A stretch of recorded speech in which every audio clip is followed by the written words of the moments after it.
love this time of year, only one can be champion. Let's go playoff racing! I say, hey, hey, oh, oh, hey, hey, there's no surrender. Let 'em hear my battle cry.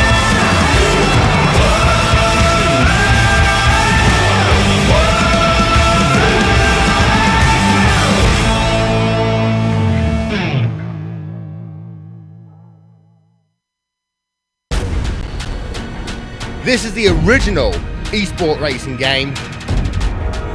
This is iRacing.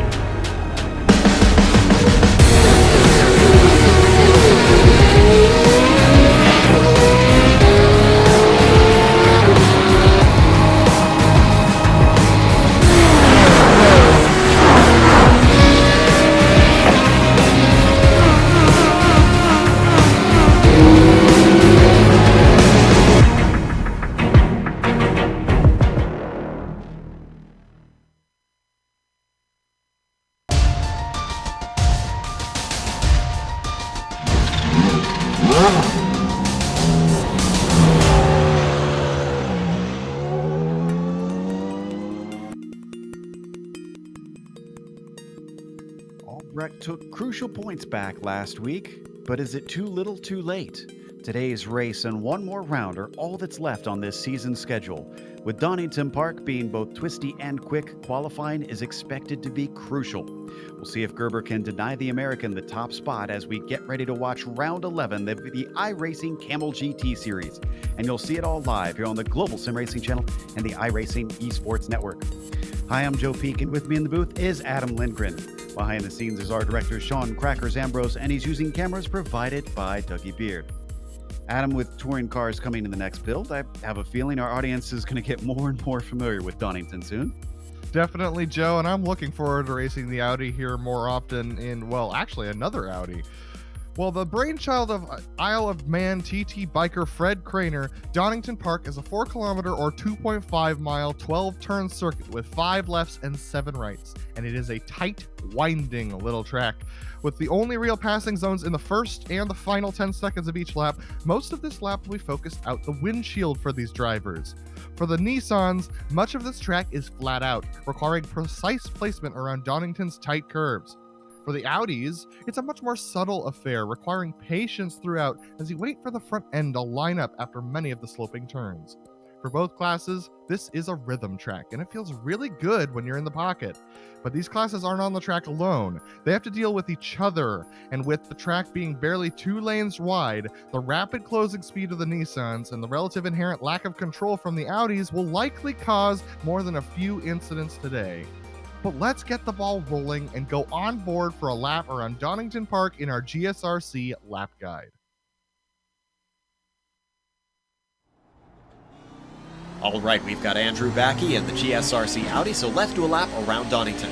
Redgate is going to be an excellent passing opportunity, but always be aware of drivers exiting the pit since they're dumped right into the racing line. This first corner does best with a late apex, so try not to turn in too early. From there, the crater curves are going to need 2 big lifts to keep the best line through. That's because as you come through the last part, you'll want to hook the car as far left as it'll go. That'll set you up nicely for the old hairpin. This is another spot where passes might sometimes happen, but it can be tricky. Then, under Starkey's Bridge, you'll take this long climbing sweeper as a single arc, despite it being 2 apexes.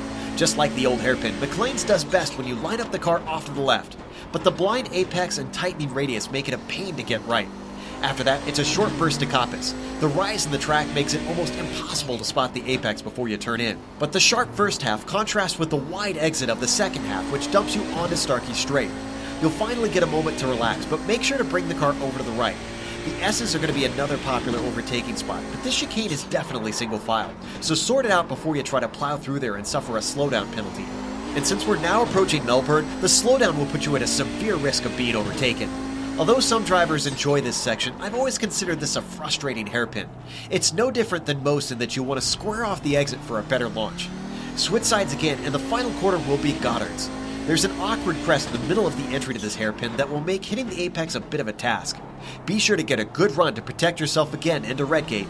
Hopefully you kept it all together and have now finished a lap around Donington.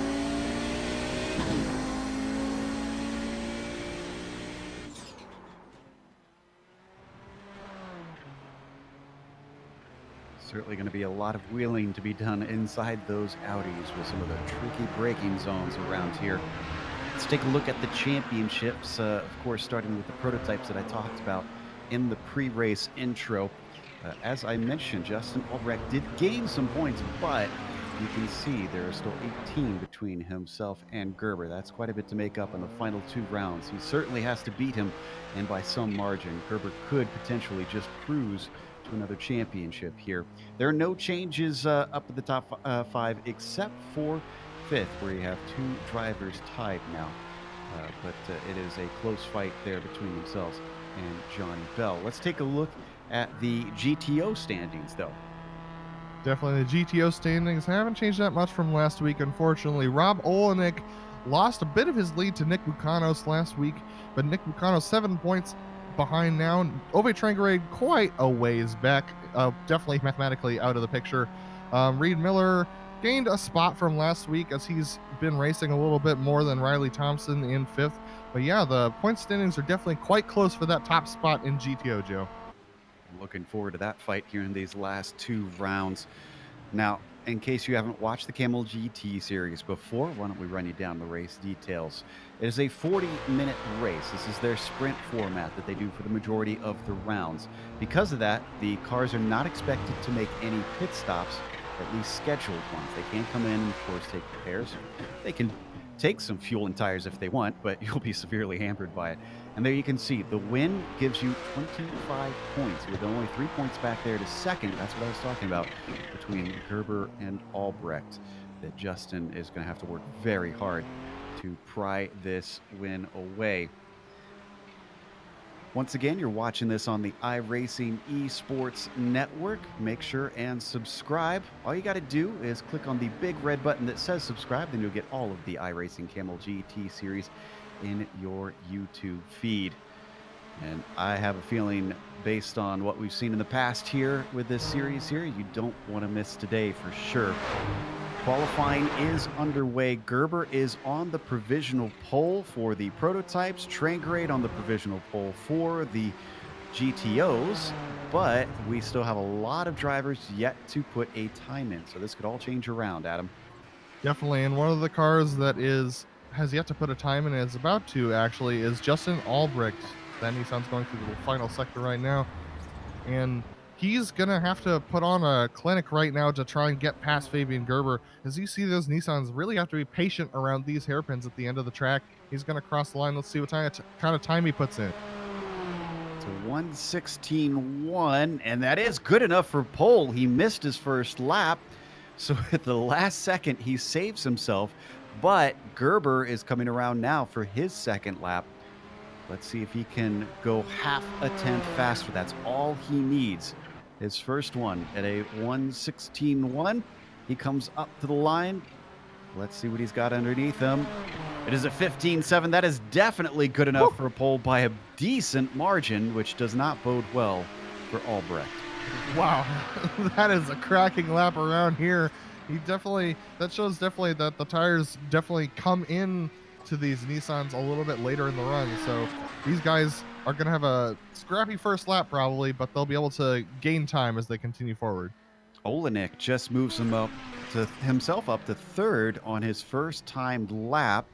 He's still behind Trangrade and Lake, but critically he is ahead of Mukanos. The question is, can he stay ahead at the start?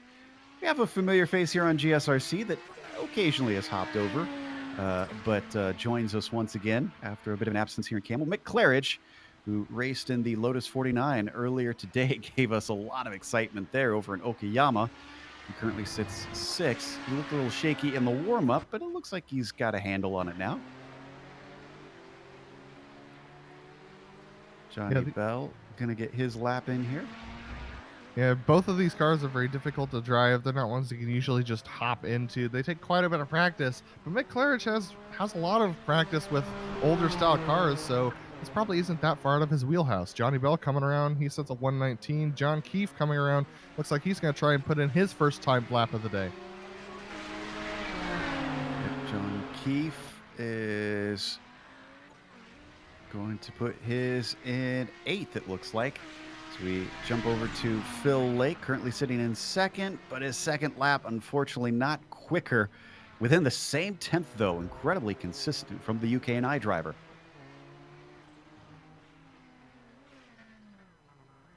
Nick's already Mick done just with his qualifying. definitely just going around practicing some more. He's going to practice a pit entry. You know, all these things are very good when you're unfamiliar with a series. It's good to stay out there during qualifying and try and just put some more laps in. See Alex Moss getting ready to put his first timed lap in. This is Ronald Wimberly, who is coming across for his second. 24-1. That does not improve his position, but it is faster than his first lap. John Keefe on his second lap right now in the prototypes. Adam? Yeah, definitely. John Keefe, he's been struggling a little bit around this track. Looks like he doesn't quite have his brake bias really set up the way that he likes it. Maybe something up with the setup that's not to his liking, but he's been struggling a little bit today.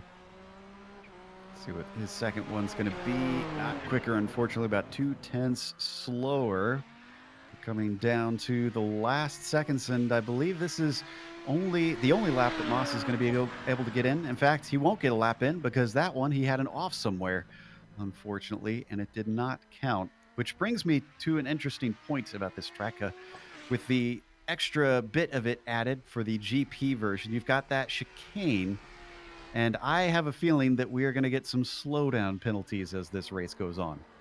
Definitely some slowdown penalties, and many of these drivers are going to be losing safety rating today with the track as narrow as it is, as winding as it is. Guys are going to be clipping the grass quite a bit, and those slowdowns are going to be extremely, extremely dangerous for the Nissans. With how fast they are around this track, a slowdown, while it may say 2 seconds on top, it's going to lose you more like 5 or 6 by the time you're done serving it. All right, qualifying is officially over. Let's go through your starting order for today. Fabian Gerber managed to get it on the pole and by a good margin over Justin Albrecht, who is fighting him for the championship. Tobias Gerber will be starting in third, the brother of Fabian. Fabian Jungbluth starts in P4. Gabriel Lanini with a good qualifying to put himself P5. Luis Emerton will be on the outside of row 3 and 6. David Miller starts 7th today with John Keefe managing 8th place in quali. J.E. Hyde will be P9 and Johnny Bell starts 10th. Outside the top 10, Cole Ferrer will be 11th and Ronald Wimberly will be last on the Nissan field in 12th. And that means that the Nissans all got times in, which is pretty impressive. The GTOs, unfortunately, did not. But on pole is Ove Trangerade. Alongside him, it's going to be Phil Lake. Good to see him back racing this week. Rob Olenek is going to start off 3rd place alongside his championship rival, Nick Bacanos. Watch that battle as they go into the first couple of turns. Reed Miller's going to start off in the 5th position next to Mick Claridge. Daniel Sadrow in 7th. Michael Haynes starting in 8th. And then Alex Moss and Yes Coleman did not set times. All right, they are gritting up behind the Porsche pace car. They've got just about a quarter of a lap to run, and then we will get going for 40 minutes here in round 11 of the iRacing Kamel GT Series. Classic vehicles on a track that itself is known for some classic racing. It's been shut down a few times, but it's worth remembering that it's been around since the 30s. So this is an old circuit. So we take a look at Jungbluth there, lined up on the second row of the grid. Not a bad try from Fabian to get himself that far up here in the order. Now the Porsche pace car takes off, going through that chicane we were talking about, through the S's. And that should prove tricky for both classes here today. Yeah, this is going to be a very, very difficult sector for them. That chicane is probably the hardest part on the track to get right. It requires extreme precision, especially in the quick Nissans. The Audis will struggle with it a little bit more because of their braking and having to get that front end around, but it's going to be close. Don't forget, these cars the Nissans at least, don't like slow corners. So 2 back-to-back hairpins. We could see some spins as drivers get greedy on the throttle. All right, the Porsche pace car should peel in pretty quickly after the Goddard's hairpin. And that will release Fabian Jungbluth to take control. Fabian Gerber to take control. as the green flag is out right away. He does not get the best of jumps over Justin Albrecht. In fact, behind them, they got a 3-wide situation between Jungbluth, Gerber, and that looks like Lanini in there to the inside. They get it settled out in favor of Jungbluth. They're all clean through Red Gate. Let's go to the Audis. Phil Lake missed the shift on the start and lost his second position, and now he's back in 4th. That promotes Nick Bukanos and Rob Olenek up ahead of him, but Phil Lake, we know how quick he is. He's going to try and make those positions back. Looks like Mick Claridge got a good start, as well as Reed Miller. Daniel Sadro falling back a little bit. Alex Moss, J.S. Coleman, and Michael Haynes rounded out. Come through the old hairpin for the first time, and everybody's clean through there as well. So good start from both fields. Gerber leading their prototypes, Trangrade leading your GTOs. But look at the battle for second in the GTOs. Rob Olenek was under threat from Nick Mukanos. Again, championship on the line between these two. Looks like Mukanos going to have to back out of it through Coppice, and this brings Phil Lake back into things. And Phil Lake's looking at that chicane there. He's not going to try and make a move there, but Rob Olenek struggling under braking right now. Might just be cold tires, might be cold brakes, but he's going to have to get a little bit more aggressive on the braking, because we know how good Nick Mukanos is off of a corner. If he can't outbrake Nick, he's going to have trouble today. Ooh, very good off the corner, though, for Olenek. That was the Melbourne hairpin that he got out of very, very well. They come to complete lap 1, but Ove Trangrade pulling himself a handy gap of about 1 second over the rest of the field. And Mick Claridge had a problem, looks like, off course out of the Goddard's hairpin. It looked like it just snapped a little loose on him. He tried to correct it and overcorrected into the grass around that final hairpin. So he's been struggling. He's struggled a little bit in practice. Looks like the struggles are continuing in the race. Let's take a look at that one, see exactly how this happened.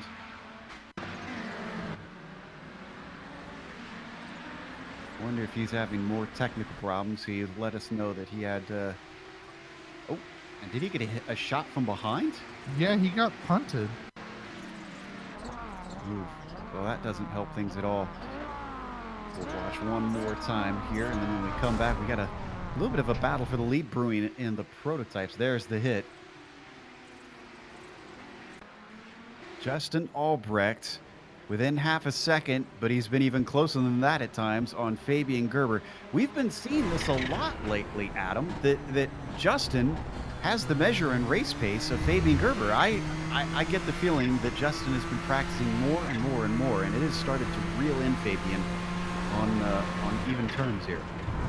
Yeah, Gerber's single lap speed is definitely better, but it looks like Justin Albrecht really just does have the measure of Gerber when it comes to the race pace, and he's extremely aggressive, and he knows he has to be. In order to get this championship, he's going to have to put Gerber down the standings quite a bit. So at the very least, he has to make it past him, and so this is he has nothing to lose at this point trying to get by. Certainly has been trying. They've separated themselves from third place Jungbluth by about 2 seconds. So no real worry from behind. A little deep into the corner, though, from Albrecht down into the chicane. That costs him a couple more car lengths as they swing into the extra GP portion of the circuit. Yeah, looking at Albrecht get that close through the chicane. As you mentioned, our first slowdown of the day is Phil Lake. Phil Lake dropped down to 5th in his GTOs, but this battle for the lead in the GTP is really staying heated up. Justin staying on that gearbox of Gerber. Still within a second of him. They come up to Red Gate once more. It is a quick lap around here in these prototypes. Some swift corners that they deal with, plunging down through the Craner curves. And the old hairpin, despite its name, is not a slow turn, especially in these high downforce cars. Let's see how they take it. Go through cleanly. Albrecht not really able to gain much through there, though. Yeah, these GTPs are really exciting to race around here. They're flat out most of the time around this course, and then you get to these hairpins, and you just have to whoa it straight back down. You have to be super, super patient as you go around those corners, but these guys doing amazing.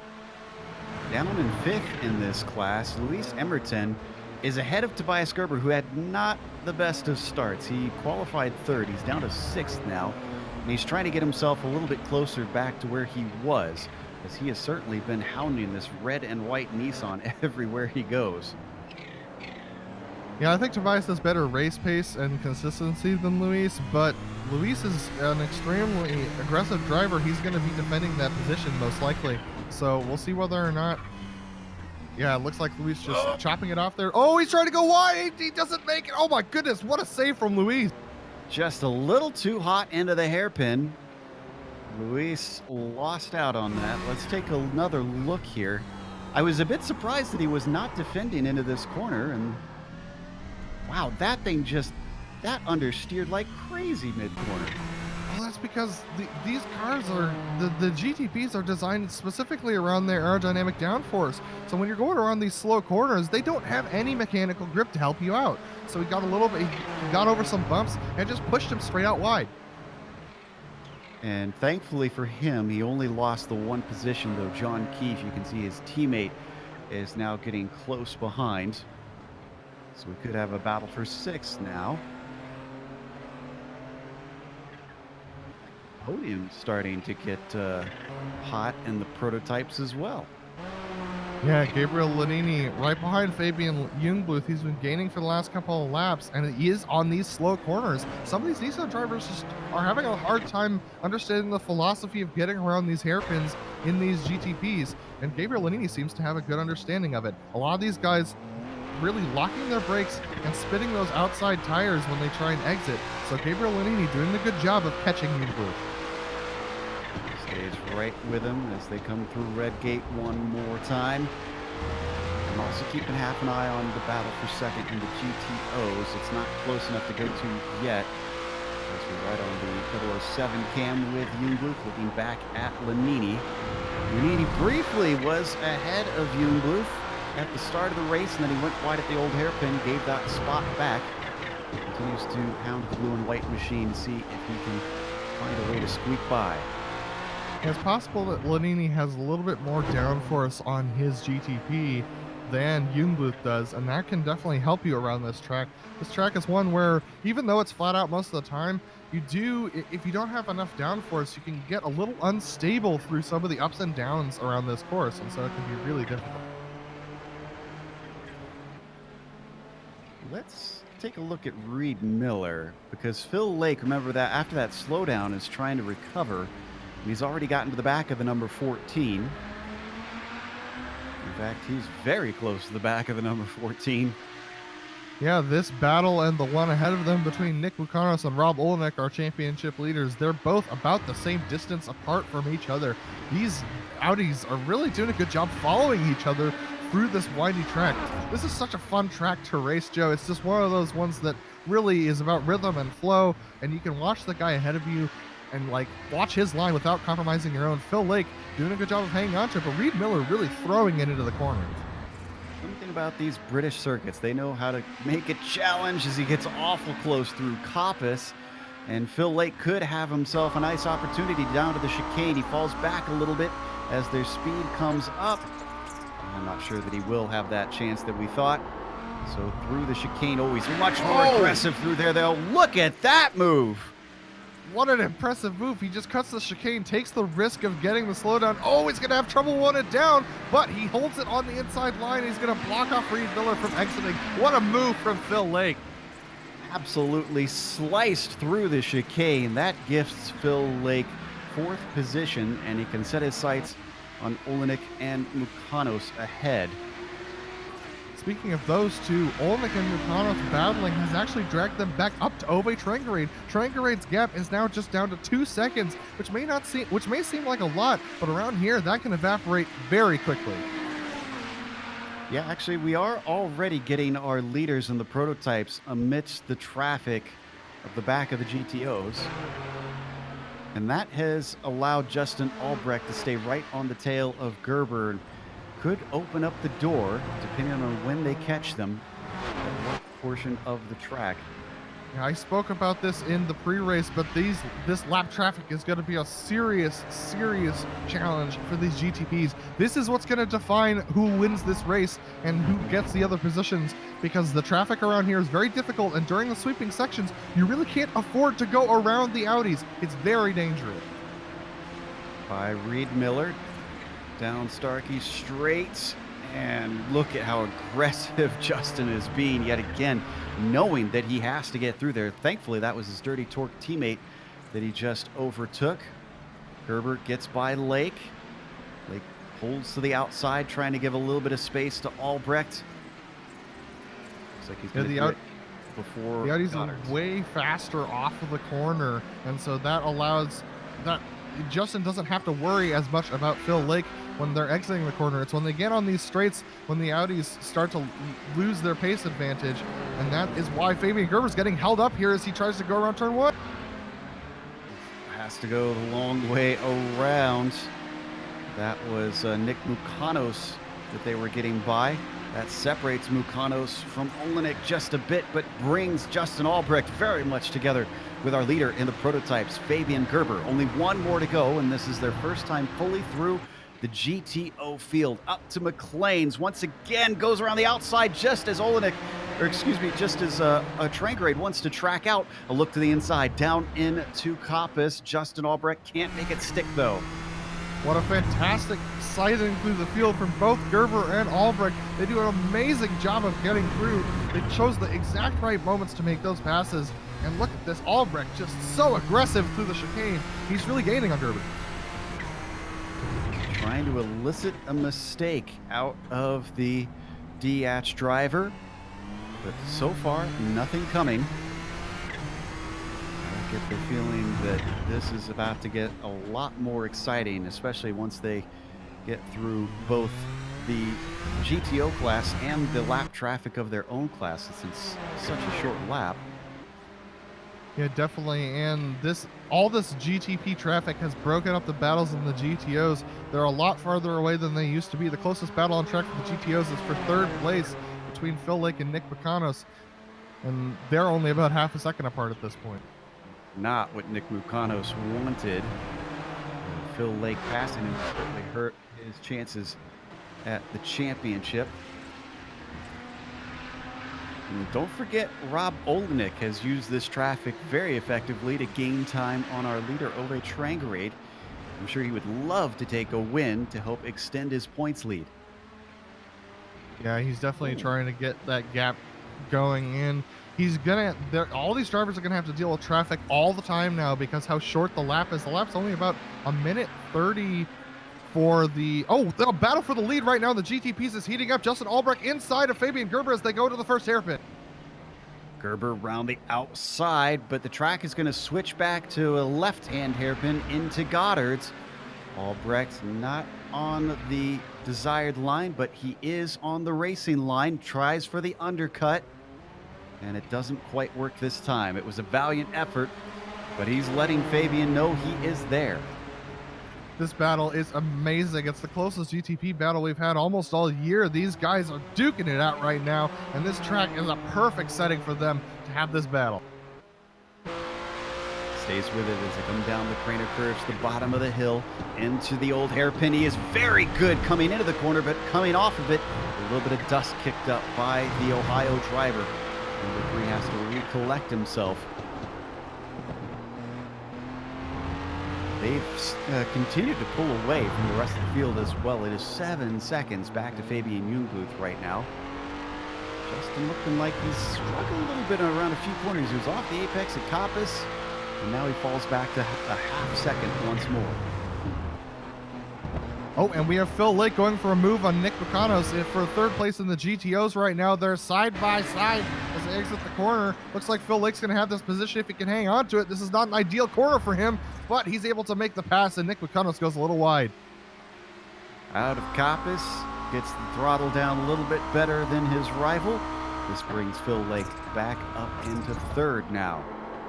And they're going to go past Ronald Wimberly, who's spun through the chicane, and he's had some issues. Let's take a look at the replay of that pass. Looks like this all started in McLean's.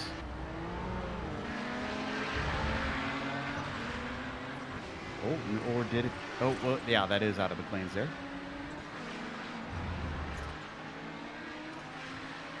It was very back and forth there. Phil Lake just taking advantage of a good situation with Luis Emerton cutting through the field and John Keefe being right alongside them. He dives to the inside to make that pass. We come back live. Wonder if we could pop our heads up to third in the prototypes. We looked at this a little bit earlier. Lanini and Jungbluth still very close together, but this is becoming something of a theme. We warned about it in the pre-race, the difficulty in passing around here. Albrecht unable to get by Gerber, and Lanini having trouble getting by Jungbluth. Yeah, Lanini is doing his best to get by Jungbluth, but Jungbluth is just keeping enough pace in it that he's able to make this work. With the track so short and so small, he's really going to have to figure him out in these braking zones, and he does have him figured out, but he's going to have to be closer, and that's really hard to do with as windy as a track as we have today. Stays right with him through Goddard's, back onto the front stretch. Very ideal conditions for racing today. A nice cool 72 degrees on the track. So drivers at least have some pretty decent grip out there. Yeah, this British weather really helping out. 72 degrees on the track, but 95% humidity is not super ideal, but they're making the best with it. It means you're just a little bit more slippery on the exits of the corners as the condensation builds up. We watch from on board Lanini up ahead at Jungbluth. Again, this is for third position to try to settle out the podium. We haven't quite hit the back of the GTO field yet, so these Nissans have simply been running by themselves for a while. So why don't we check in on those GTOs? One that we haven't looked at yet, Sadro and Moss. Yeah, Alex Moss getting a really good run on Daniel Sadro now, but he's got nowhere to go. This windy bit here, this is not where you want to pass. So Alex Moss is going to have to stay behind Sadro, but he's definitely got Sadro sized up. So he's going to try and look for any sort of move that he can find into any of these braking zones. But man, he's extremely loose. They both are as they go through here. That's Paul Ferrer coming up to lap them. That could open up something. Depending on when he tries to go by, is he going to be able to get both here on the run up to Coppice? He's trying late on the brakes. That holds up Sadro, puts him to the outside a little bit. Alex looks to the inside. He gets a better run, and Alex gets Uno Mas, putting himself into sixth. Sadro missed a shift there, and that's just really unfortunate. He was a little flustered with Paul Ferrer going through. They're going to pass the lap car of Michael Haynes. And that's just unfortunate for Daniel Sadro. He thought he was able to hold on to that position, but just missing that shift lost it for him. Behind them, Mick Claridge closed up because of that battle. He lost some positions at the start and found himself down in eighth eventually. That's where he finally got a hold of the car. Oh, and this time it's Alex's turn to go a little bit wide, coming through Goddard's, and this time it's his turn to miss a shift. There goes the driver of Daniel Sadro back through into sixth place, but Mick Claridge is thinking 2 for 1. Can't quite get his nose in down into Redgate. Mick's been struggling on exit. He has a little bit too much rear drive put into that Audi. You can change how much percentage of the drive goes to the front and the rear wheels. And he's got a lot of rear drive in that Audi, and that's gotten him spinning his rear tires off the corners. Not something we usually talk about in the Audis, but it is a preference thing. But Mick Claridge really closing up on the back of Daniel Sadro now. Probably used to the Lotus 49. He tends to like that car pretty loose as well. So I wonder if he was trying to imitate that when he set this car up. Let's go to second position, though.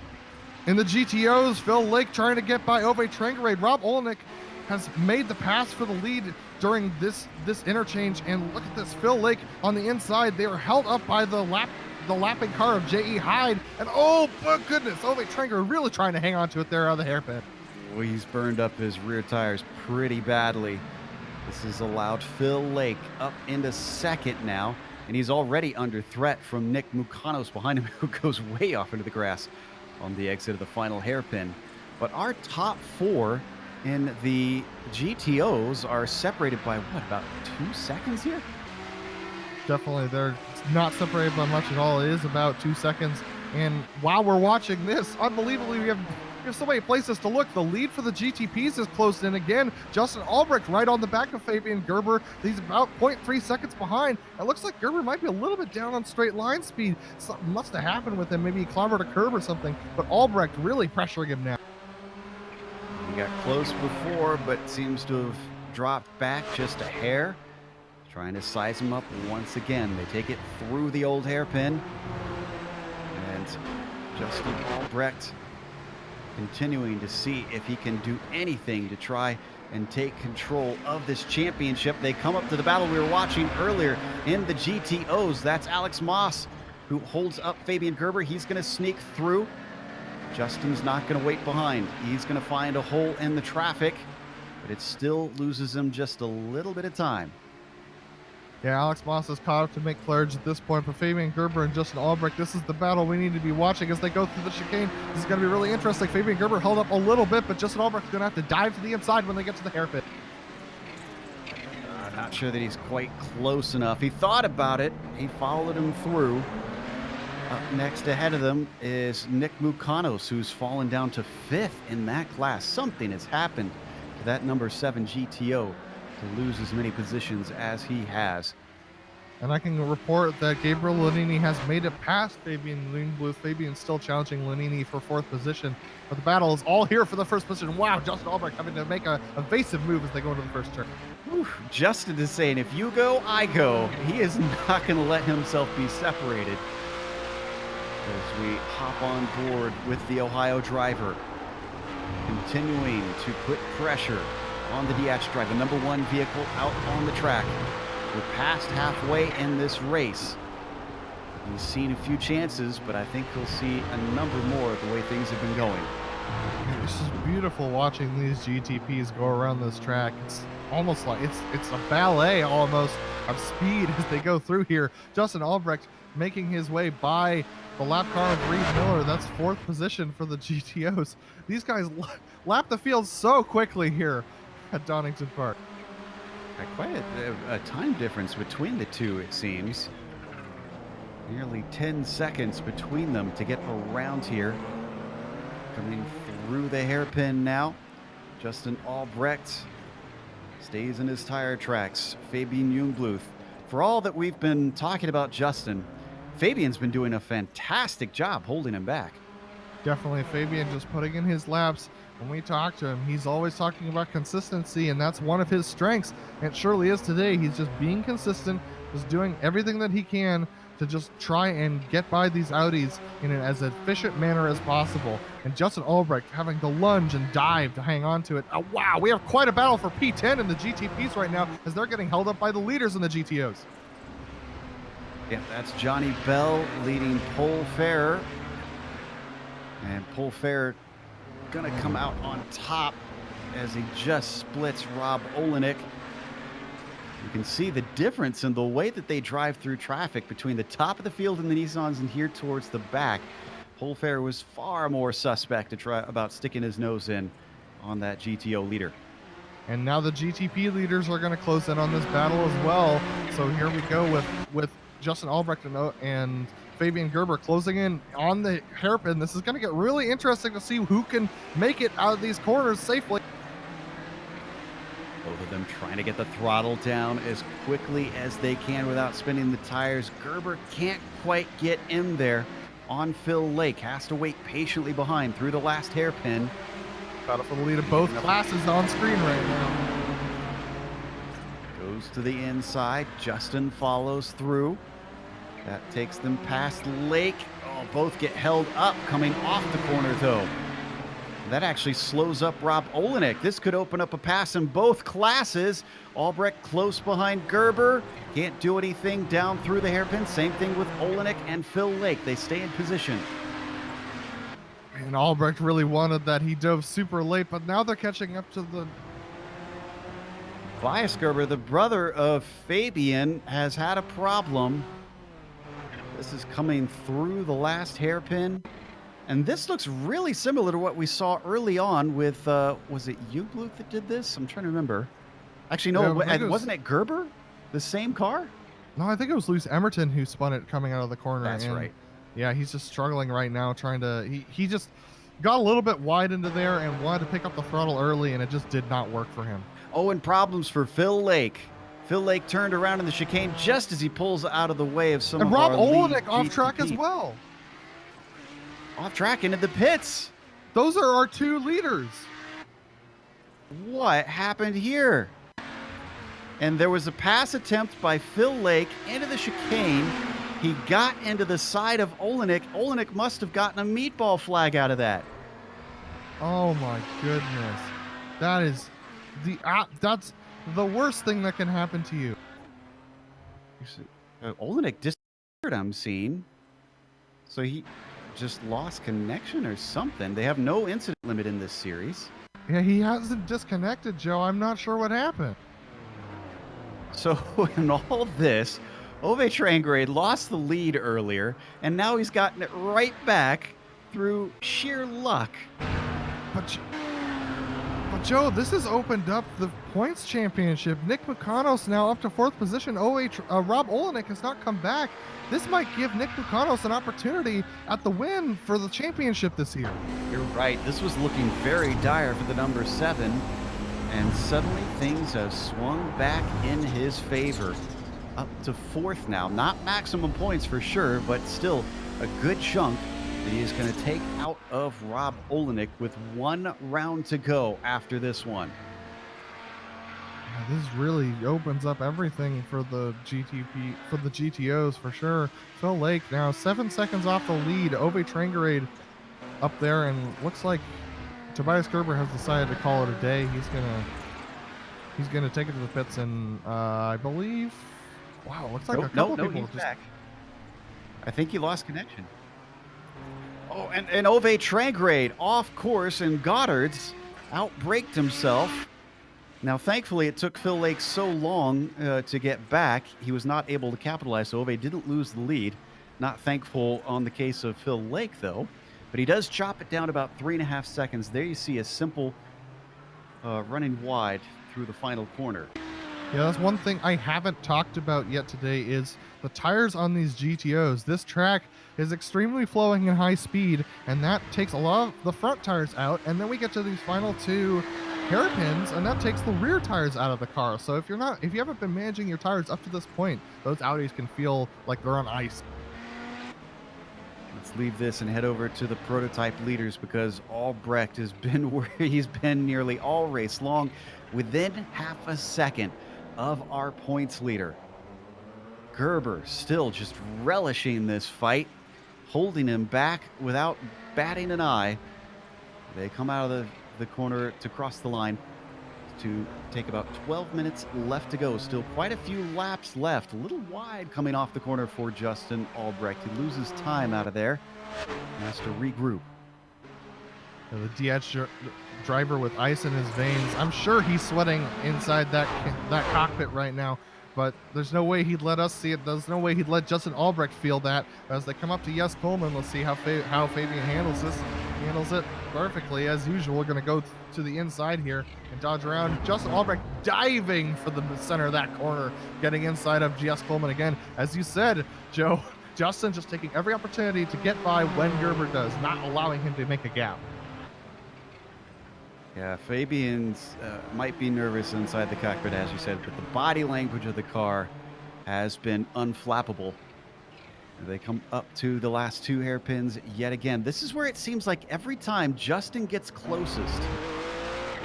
But at the same time, Fabian's setting up those corners for good exits. So as you see, Justin loses a lot of time on the exit of these hairpins. Fabian Gerber just positioning his car perfectly. This is a professional drive if I've ever seen one. Oh, let's go to P3, because Lanini and Jungbluth are at it again. Jungbluth gets the good run off the corner and holds him at bay. Excuse me, Lanini holds him at bay. Oh no, and Jungbluth spins the wheels. Almost goes into the pit entry. He gets it turned around in time, but that battle is now done. Really unfortunate for him. He saw the opportunity. He was as close as he's been since getting passed by Lanini and just loses that time. But now we have a battle for P6 in the GTPs as well between John Keefe and Tobias Gerber. Oh, and Gerber's going to take the opportunity immediately to try and send one in. It doesn't come off, though, as John Keefe gave him space and accelerates well off the final hairpin. Up ahead of them, that is Phil Lake, second in the GTOs, who is still hot on the heels of our GTO leader. Don't want to interrupt him too much. Looking off to the outside through the first part of the crane curves. Both get through cleanly. Yeah, but both of them had to lift a little bit. Neither of them got an advantage there, so they're going to approach Ove Trengray, the leader of the GTOs here, and John Keefe is going to have to make a desperate move here. He's got to go to the inside through this corner. Oh, man! Ove Trengray just barely hanging on to it as they go through there. He got as far left as he could go, and that caught a little bit of grass. Great catch, though, from the Norwegian. Let's watch this one again. I think he didn't expect John Keefe to be coming through right about there, so he ducks it to the left, clips a little bit of the grass. While he's going off track there, really good save from Ove Trengray. That's more difficult than it looks for sure. Yeah, that cuts down Phil Lake to within 1.7 seconds of him, though, with that mistake. He's got to avoid having more errors like that. Oh, and Gerber's going to get by Keefe. This is for 6 Oh, my goodness. He's very forcing aggressive. Wow. Keefe is not going to take that. He's too hot into the corner, though. There he goes. Tobias Gerber is not afraid to get his elbows out. Let's look at this one again as well. What a move. Just unbelievable here.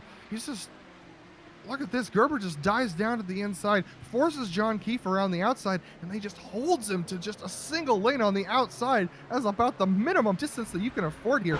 And then John Keefe just dives it down to the inside there and just loses it around the corner. Oh, and we have the lead for the GTPs. The leader for the GTPs just collided with the back of Ronald Wimberly.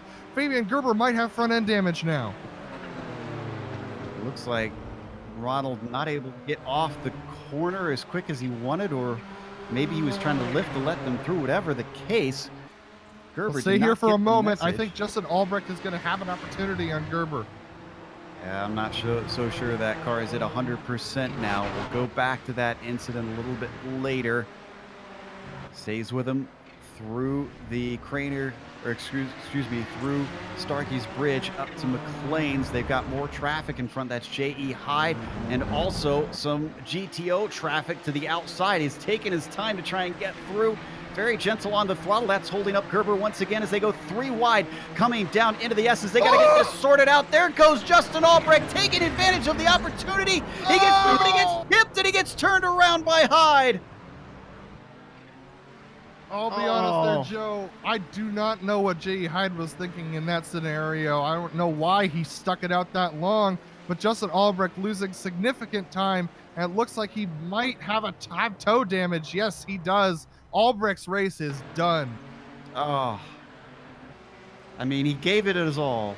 He thought it's now or never. Unfortunately, it turned out to be never. Just the lightest of touches, and then he got his suspension, and then one of the GTOs as well got sent off. Yep, Albrecht is bringing it in right now into the pits, as you're going to see him lose it under braking here into Melbourne. Well, this gives second place to Gabriel Lanini, who qualified in 5th. So it's a great day for the number 8 out of all the misfortune for Justin Albrecht. Yeah, I mean, I don't know what to say about that situation, Joe. It just seemed like a little bit of lack of respect. We're going to go to Daniel Sadro, who's battling right now with Alex Moss. Alex Moss closing in right behind him. Sadro has been in this fight for a bit, as Alex Moss gets a great run off the corner. He's going to be on the wrong side of the first apex coming into the S's, though. Early braking from Daniel Sadro. Too late a braking from Moss. He tries to hold it together. He does hold it together, but he's slow to get it going. Sadro gets the spot back. Yeah, he couldn't find first gear there, Alex Moss, and so he's going to lose that position, and now he's going to get blocked off by Johnny Bell into the hairpin. Oh my goodness, lots of things going on. Ronald Wimberly off track, and Alex Moss gets into the back of Johnny Bell. That's going to open up the pass for Pole Farrer to get by, but look at this, Johnny Bell really hanging on to it there. They're going to go side by side into the hairpin. Around the final corner, Farrer to the inside in the blue and red Nissan. The outside, the purple and white of Johnny Bell. Bring it down to Redgate, but Bell just didn't get a good enough run. He's going to slot it back into line. It's a crazy scenario, Joe. Just a lot of things going on there at once through those hairpins. Certainly need to be able to multitask if you run the Camel Series, it seems like. Meanwhile, the leaders in the GTO have caught up to each other. Phil Lake, oh, what a big slide from Ove Trangrade. This is going to open the door. Can Phil Lake step through? He's to the outside as they come up to the Melbourne hairpin. Looks for the over-under, but there at the apex, Ove Trangrade just squats and makes sure that he can't get the run off the corner. Even though he didn't get by, he's still close behind that number 10 car. Yeah, that was a slower way to go through the hairpins, but Ove knew that Phil was going for the over-under, so he just sits on that apex and does not allow Phil to do it. Now Phil's got to hang out behind him as they go through the twisty bits. Ove Trangrade looking very, very squirrely through a number of corners coming off. I think he's burnt up the rears on that Audi. Lake has only 4 minutes to try and make this pass stick, though. How long can he afford to wait? This race has gone by in a flash. These drivers just hanging on for dear life at this point in the GTOs. These tires are horrible for everybody, as you can see and hear Phil just sliding it a little bit through each of these corners. Everybody just struggling right now. Ove, Phil, Reed Miller, Nick McConnell, everyone's just sliding around quite a bit on this track, and it's really going to be who can get the power down off of these short, sharp corners that's going to be able to take the win. And up behind them, that is our leader, Gerber. You're not missing anything with him. He's got 14 seconds over the next car back in his class. He can afford to wait and not interrupt this battle. Oh, but he's going to try and split them as they come through Melbourne. That certainly won't help Lake. Yeah, Phil's not going to be super happy about that move. And now Gerber decides out of it anyways. It's as well as like, dude, what you going to do? You got to decide at some point, right? So Phil's going to take that opportunity and close up to Ove again. All right. Well, Gerber, don't forget, has a little bit of damage on the front of the car after his contact with Wimberly. He gets a run coming down the Craner curves. That's one car, and there's two. I think at that point Phil was just confused, so he just let Fabian go by, because when you don't understand what a passing driver's doing, that's just the moment where you're like, all right, man, just go, just go. I don't want to get in a mess with you guys like we saw Justin Albrecht get into with a couple of lap cars. So wow, Ove Trangrade really loose off that corner. This is our best battle on track right now. Trangrade, oh man, so many apexes that it just looks like he's miles away from it. And yet still Phil Lake not able to do anything. They come down to the chicane one more time. This is where Lake made the move to try and get by Olenek, and it all went awry. Speaking of which, Olenek is back out on track, but he's in 9th place, so he's going to continue to lose points to Mukanos. Yeah, Trangrade just does not have any tires under him right now. Oh.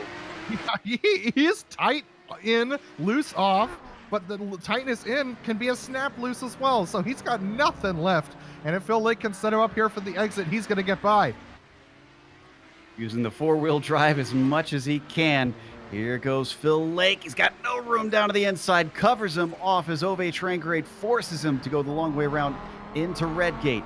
Maybe the over-under. I think he might have that. It's side by side, plunging down through the Craner curves. Back and forth they go. And he's got it done. We'll see whether or not Ove can hang on. I don't believe he can, but he's going to give it his best shot. Phil Lake trying to power away now. He's going to use whatever he's got left in those tires to build a gap. Tied behind them. Remember, he was the one involved in the incident before. He's letting Gabriel Lanini, second place, lap him as we look back from Phil Lake up into Coppice now. The drivers trying to pick and choose their way through carefully, since that's not a battle for position.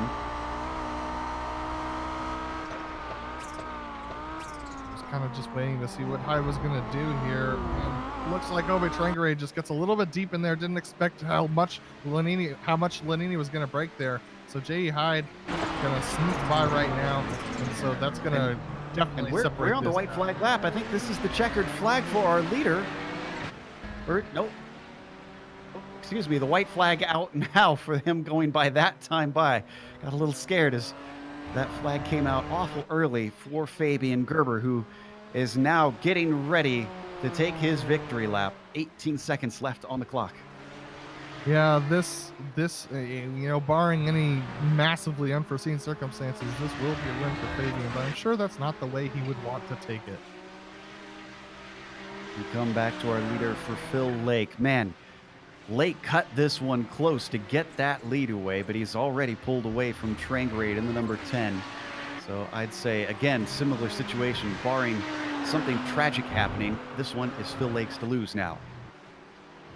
I mean, you saw just how interesting it was that it took him that long to make up the cut course penalty. So you could see just how much of a penalty that was for him at the beginning of the race. Our leader around the penultimate turn, and now one more to go.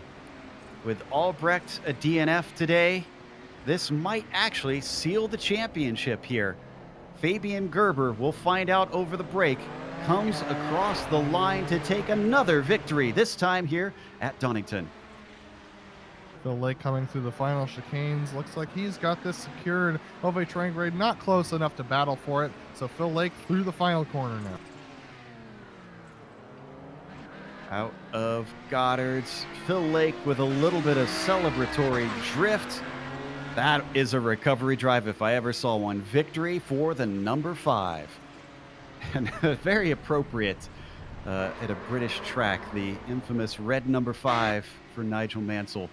That Phil Lake would be able to take the number 5 victory here. Reed Miller getting himself a well-earned podium there in the GTOs. But that's going to bring us to a break here on the Global Sim Racing channel. We'll come back with the official results as well as driver interviews. If you stick around on screen, you can see all the upcoming races here on the GSRC.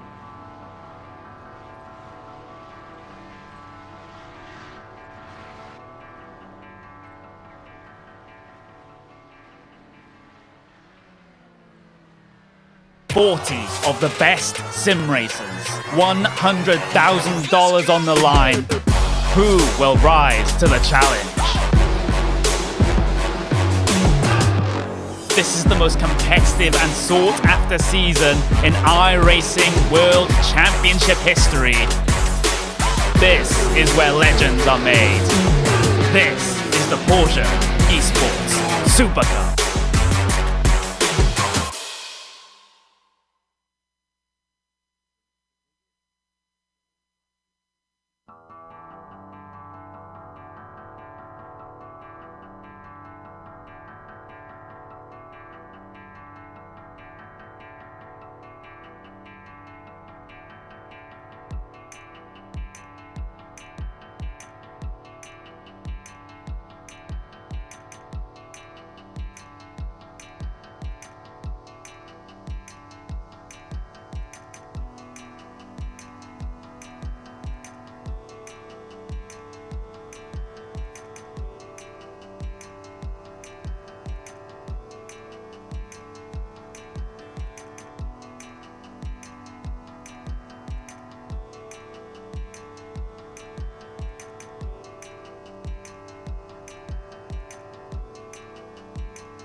Welcome back to Donington Park. What a fight we saw for the lead in both classes. But Fabian Gerber, by our calculations, with this win, has settled another championship with a race to spare. Gabriel Lanini going from 5th to 2nd manages to get himself a nice podium, and Fabian Jungbluth rounds out that podium in 3rd. Luis Emerton looked like he wasn't going to have that great of a race for a while, but recovers due to others' misfortune. He takes 4th today. Tobias Gerber was up and down and all over the place. He winds up in 5th. John Keefe, post-race, was talking a little bit about having trouble with traffic here. He winds up in 6th position. David Miller takes 7th out there. J.E. Hyde, unfortunately, was a little bit involved with deciding the win on this race. He finishes 8th, a lap down. Johnny Bell as well, behind him 9th, and Paul Fair, the last of the prototypes to finish, rounding out your top 10. We have Phil Lake taking the win after a strong recovery drive from getting a slowdown penalty through the chicanes. He comes home in 1st position. Ove Trangere just ran out of tires by the end, unable to hang on to the win today. He comes home in 2nd place. Reed Miller, a good solid drive from him, puts him in the 3rd position, our final podium finisher today. Nick Mucanos, not his most impressive drive of the season, but he is able to finish well ahead of his championship rival in 4th position now. And Alex Moss coming home in 5th position, having passed Daniel Sadro and Yes Coleman, who come in home in 6th and 7th. Michael Haynes, another consistent drive from him, in 8th. And Rob Olnick, unfortunately, is going to come home in 9th position after disconnecting, it looked like. Mick Claridge wrecked out, as well as Justin Albrecht and Ronald Wimberly. And we have our winner and we believe provisional new champion ready to talk to us, Fabian Gerber. Fabian, before we get to the incident that kind of decided the win, let's talk about before that, because we kept saying that you seemed, the body language of the car made it seem like you were calm from the outside, but on the inside, was it calm? No, not really calm, but I felt that Justin wouldn't be able to overtake on this track if I don't make any mistakes. So I had to make sure not to make mistakes, but that's difficult enough with all the traffic and this track to fight. And it was actually a great battle. It's pretty how it ended. Yeah, and talk to us a little bit about that. When you saw what was happening with Hyde up ahead, obviously you felt urgency to get by, but what's going through your mind at that moment? It actually first it looked like I couldn't come by at this straight, and I was thinking like what I'm gonna do, where can I go through, and then he was in the middle, so I could go on the right. But then I didn't realize what's happening behind me, because all of a sudden Justin was alongside me, and I left him space, and all I knew is the rest, that he was gone all of a sudden. And I watched the replay and saw that I was lucky that I wasn't collected as well. Yeah, it was incredibly close. Speaking of being collected, though, you didn't get through this perfectly clean. A little bit of a run-in with Wimberly at one point. How damaged was the car after that? It was damaged. I lost some top speed. I think that could have cost me the race. He just slowed down on the racing line, and I was totally surprised. I couldn't do anything, so I just hit him. And I had some right front damage, and it cost me a couple of revs. But I'm not sure how it would have gone if it wasn't too much. I don't know. The incident just happened right after the next lap, so I was lucky in a way. Yeah, sometimes the racing gods are on your side. Well, by our calculations, you are the champion now for this season. Is there anyone you'd like to thank before we let you go? Oh, the whole Kamel GT community. It's all nice guys, and it's a great community. It's great racing all the time. Things like today are pretty rare, and it's always fair racing, all gentlemen. It's a great place to race, so thank you, Kamel GT. Very gentlemanly of you as well. That was our new champion and winner today, Fabian Gerber, talking to us. Up next, our winner in the GTOs. Adam is caught up with Phil Lake. Phil, congratulations on the win. What an impressive recovery drive from you. What were your thoughts when you got that slowdown penalty through the chicane at the beginning of the race? My thoughts were probably the first 35 minutes of the race were calm down, because everything just right off the start, everything went wrong. And I was just trying to, I knew how hard it was to pass people here, and yeah, when I got this slowdown. I had a terrible start, and then I got a slowdown. I was in fifth, and I knew I had a lot of work to do. So I was trying to stay calm as best I could. So as you were clawing your way up the field and you saw the spin from Nick McConos and from Rob Olenek, what were your thoughts as you were driving by? And do you know what happened with Rob Olenek and why he seemed to disappear a little bit for us? I know he was having connection issues before the race. I think it was me that spun. We were going into the S's, and I was on his inside, and I was heading for the apex, and then the next thing I know, I just felt contact. I was pointing the wrong way, and Rob was not on the relative anymore. So I haven't spoken to him yet, but I assume it was some sort of connection thing. Definitely. And what a battle between you and Ove Trengere going into the last couple laps of the race. Were you sure you could get by him? Were you aware of his tire troubles, or were you a little concerned about his pace? Me and Ove had a great race yesterday. Same kind of situation, except he was behind me putting the pressure on, so I knew he had strong pace. And that's why I needed to stay calm, because as soon as you start trying to push with this car, you just ruin your tires, and so you have to drive it smoothly and kind of not worry about the lap times too much. Just keep doing what you know works. Well, Phil, though your luck may not have improved, your skill has not diminished either. So impressive win from you today. Is there anyone you want to thank? It's just a quick thanks to my parents. They watch these races every week, so that's really cool. Yeah, and thanks to you guys for doing this every week. Definitely. That was Phil Lake, our winner in the GTOs. And it looks like Joe is going to be able to catch up with Gabriel Lanini, second place driver in the GTP. Yeah, I'm not sure that Gabe was expecting that this week. You qualified in fifth, and you had quite a fight with Fabian Jungbluth there that eventually gifted you a nice little second place after others' misfortune. Gabriel, do you have a copy? No, looks like Gabe is struggling a little bit with his microphone here. See if we can get him. Oh, he's saying he has mic issues, so looks like we might have to pass up on him. So why don't we bring Reed Miller into here? And Adam, why don't you give some thoughts to our podium finisher in the GTO class? Definitely, Reed. A really good finish from you. A consistent drive all throughout the day. What were your thoughts on this race today? Well, it was a fun race. I just did well enough to get my first podium on GSRC, so I'm pretty excited about that. I'm not really sure what happened around me. A lot of things seem to be going on, so I'm going to enjoy the broadcast later on. Definitely. And as you were battling throughout the day, and how are you dealing with the traffic? It seemed like the GTPs were a little bit of a hindrance to you guys, especially through the final sector.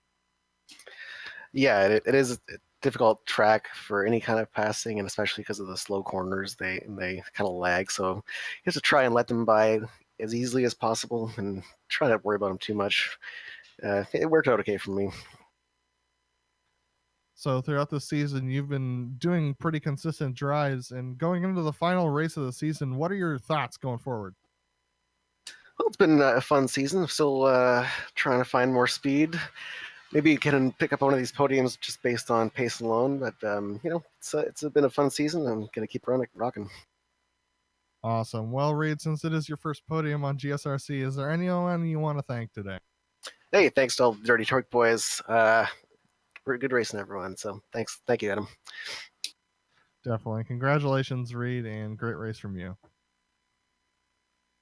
That was Reed Miller. Go ahead. Sorry. Oh, you're good. That was Reed Miller, our third place driver in the GTOs. Joe, back to you. Yeah, we've managed to get things sorted out for Gabriel Lanini, it sounds like. Let's give him one more try.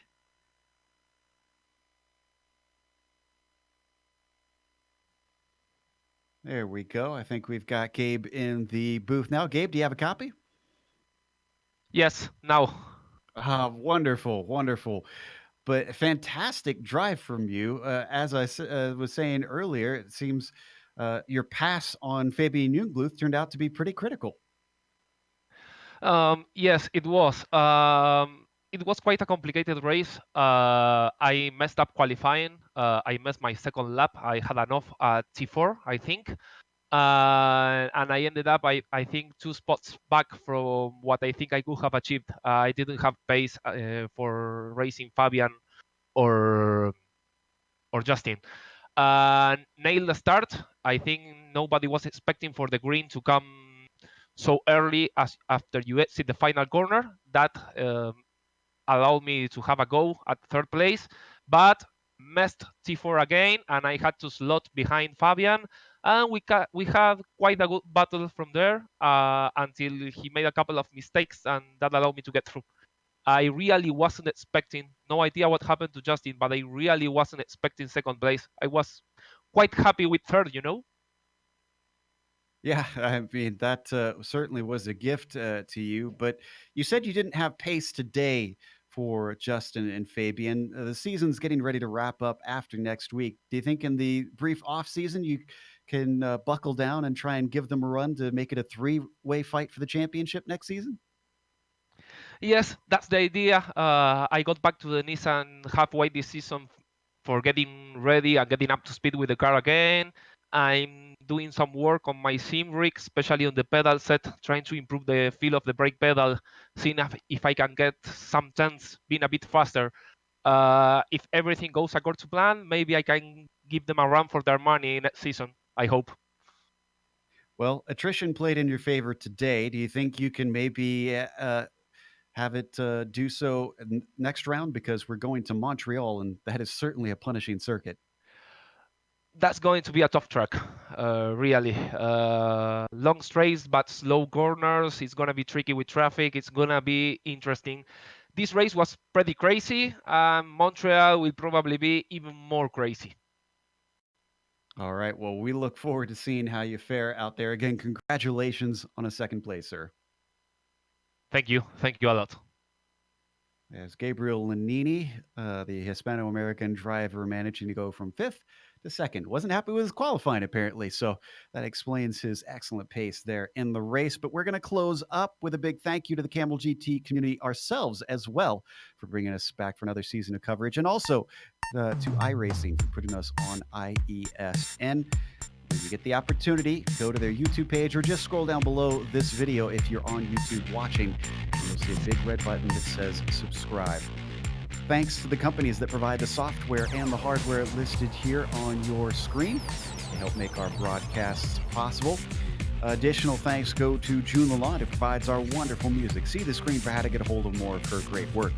Thanks to the team today, Adam, Sean, and Dougie. If you'd like to find out more about GSRC, including upcoming races, you can find it at globalsimracingchannel.com. Also, check out our social media. Our Twitter is at GSR Channel, Facebook, Global Sim Racing Channel, and Instagram is GSRC_Graham. The next race is going to be at Montreal, as we mentioned, going over to Canada. That'll be Saturday, August 31st at 1 p.m. Eastern. We have upcoming races for other series listed on the screen, though, so check those out and mark them down on your calendar. And until next time, race clean, race hard. We'll see you on the track.